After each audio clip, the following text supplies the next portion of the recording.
दोस्तों Afcon infra ने अपने Q2 के रिजल्ट डिस्क्लोज कर दिए। उससे पहले थोड़ा सा फंडामेंटल एनालिसिस कर लेते हैं। जो इसका मार्केट कैप है वो है लगभग 15,000 करोड़ का।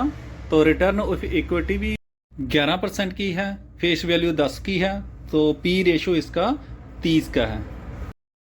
इस कंपनी ने पिछले 5 साल से सिर्फ 5% के साथ ग्रोथ दिखाई है और जो रिटर्न ऑफ इक्विटी भी थोड़ी कम है और प्रमोटर ने अपनी होल्डिंग लगभग 53% प्लज की हुई है।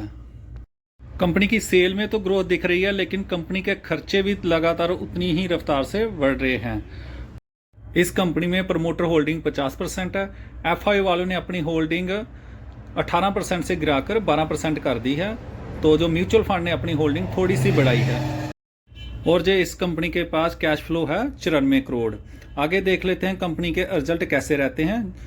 सबसे पहले रेवेन्यू देख लेते हैं। जो पिछले क्वार्टर में था 3,370 करोड़, पिछले साल था 2,959 करोड़, अब हुआ है 2,988 crore. Year on year basis पर लगभग 1% की तेज़ी है।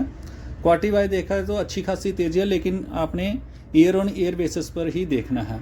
आगे देख लेते हैं खर्चे। पिछले क्वार्टर में था 3,235 करोड़, पिछले साल था 2,898 करोड़, अब हुआ है 2,951 करोड़।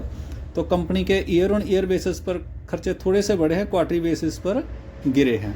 आगे देख लेते हैं नेट प्रॉफिट। पिछले क्वार्टर में था 137 करोड़, पिछले साल था 135 करोड़, अब हुआ है 105 करोड़। ईयरली वाइज देखा जाए तो उसमें लगभग 23% की गिरावट है। क्वार्टरी वाइज देखा जाए तो लगभग 24% की गिरावट है प्रॉफिट में। फाइनली देख लेते हैं ईपीएस। पिछले क्वार्टर में था 3.74, पिछले साल था 3.97, अब हुआ है 2.85। आई होप आपको वीडियो इन्फॉर्मेटिव लगी है। लाइक और सब्सक्राइब जरूर करें। Thank you.